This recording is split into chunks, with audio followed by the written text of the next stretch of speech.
بسم اللہ الرحمن الرحیم۔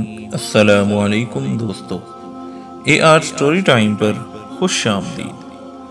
ابی بن خلف کا بھائی امیہ بن خلف حضرت بلال رضی اللہ عنہ کا آقا تھا۔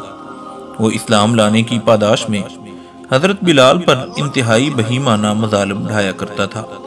گرم ریت پر لٹا کر ان کے سینے پر بھاری پتھر رکھ دیتا، مگر وہ اس کی بات ماننے کی بجائے احد احد پکارتے رہتے۔ ایک مرتبہ ورقہ بن نوفل وہاں سے گزرے، بلال پر ہونے والا ظلم دیکھ کر کہنے لگے، میں اللہ کی قسم کھا کر کہتا ہوں، اگر تم نے اسے قتل کر دیا تو میں انتہائی دردناک آواز سے اس کے مظلومانہ قتل کا چرچا کروں گا۔ حضرت بلال کو کلمہ کفر کہنے پر مجبور کیا جاتا تو فرماتے کہ میری زبان پر کفر کے الفاظ کبھی نہیں آ سکتے۔ جب ظلم کی انتہا ہو گئی تو اللہ تعالیٰ کو بھی اپنے بندے پر رحم آ گیا۔ حضرت ابو بکر صدیق رضی اللہ عنہ وہاں سے گزرے تو حضرت بلال رضی اللہ عنہ پر ظلم کا صدمہ برداشت نہ کر سکے۔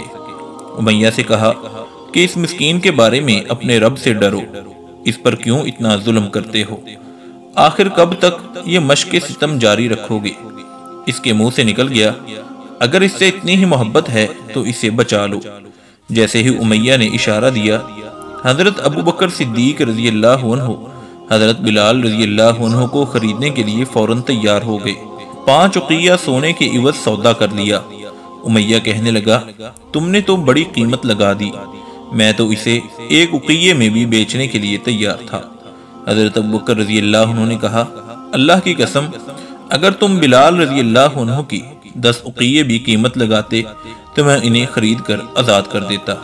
یاد رہے کہ اقیہ کا وزن آج کے اشاری نظام میں 31 گرام کے برابر ہوتا ہے۔ حضرت عمر فاروق رضی اللہ عنہ فرمایا کرتے تھے، ابو بکر سیدنا و اعتق سیدنا، ہمارے سردار ابو بکر رضی اللہ عنہ نے ہمارے سردار بلال رضی اللہ عنہ کو آزاد کرایا۔